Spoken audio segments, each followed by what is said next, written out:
పల్నాడులో mass warning ఇచ్చారు AP CM Chandrababu. మాచర్లలో పర్యటించిన సీఎం స్వర్ణాంధ్ర స్వచ్ఛాంధ్ర కార్యక్రమంలో పాల్గొన్నారు. మాచర్లకు ఇప్పుడే నిజమైన స్వాతంత్ర్యం వచ్చిందన్నారు. కూటమి ప్రభుత్వం అధికారంలోకి వచ్చాక దాదాపు 85 లక్షల మెట్రిక్ టన్నుల చెత్తను తొలగించామని, ఇప్పుడు చెత్తతో పాటు రౌడీలను కూడా తొలగిస్తామని చంద్రబాబు హెచ్చరించారు. పల్నాడు జిల్లాలో రౌడీ రాజకీయాలు చేస్తే చూస్తూ ఊరుకోబోమన్నారు.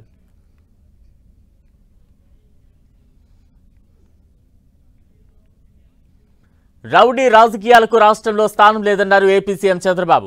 తాను 2014 సీఎంను కాదని 1995 నాటి ముఖ్యమంత్రిని ఖబర్దారని హెచ్చరించారు.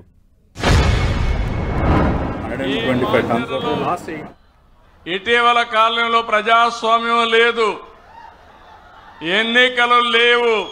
వీళ్ళు ఎట్ట తయారంటే చరిత్రలో కొంతమంది డిక్టేటర్లు ఉంటారు, వారికి ఏ గతి అయిందో ఇక్కడ కూడా మీ ప్రవర్తన మార్చుకోకపోతే మిమ్మల్ని ప్రజాస్వామ్యం క్షమించదని మరొక్కసారి హెచ్చరిస్తున్నా. రాయలసీమలో ముఠాలు లేకుండా చేశాను. ఈ రోజు చెప్తున్న పల్నాడులో ఖబర్దార్ జాగ్రత్తగా ఉండండి. రౌడీజం చేసి నేరాలు ఘోరాలు చేసి, నేను 14లో ముఖ్యమంత్రి కాదు, 95లో ముఖ్యమంత్రిని. ఆ విషయమే చాలా సందర్భాల్లో చెప్పాను. మంచి కార్యక్రమాలకు రండి, ప్రజల అభిమానాన్ని పొందండి, నేరాలొద్దు, ఘోరాలు చేయొద్దండి, ప్రజలపైన దాడులు చేయొద్దండి. అవసరమైతే ప్రజల ఆస్తులకు రక్షణగా నిలబడదాం తప్ప ఒక విద్రోహ శక్తులుగా తయారు కావద్దని కోరుతున్నా. స్వచ్ఛాంధ్ర ఈ కార్యక్రమంలో వచ్చాను. నేను వచ్చింది మీరందరూ ఒకే గుర్తుపెట్టుకోవాలి, నేను వచ్చింది పరిశుభ్రంగా ఉండడానికి చెప్పడానికి వచ్చాను.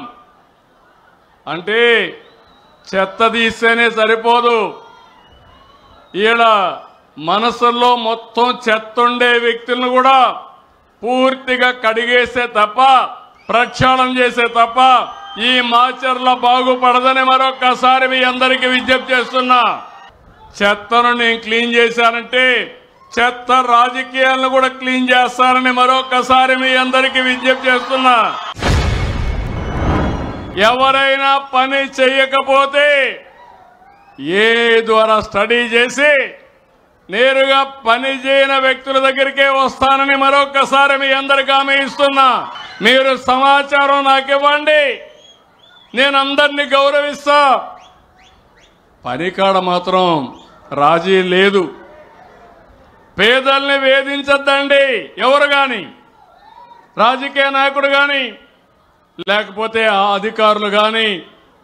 పేదలకు స్వేచ్ఛనిచ్చే బాధ్యత, అవినీతి రహిత పాలన ఇచ్చే బాధ్యత నేను తీసుకుంటానని చెప్పి నేను మీ అందరికీ హామీ ఇస్తున్నా.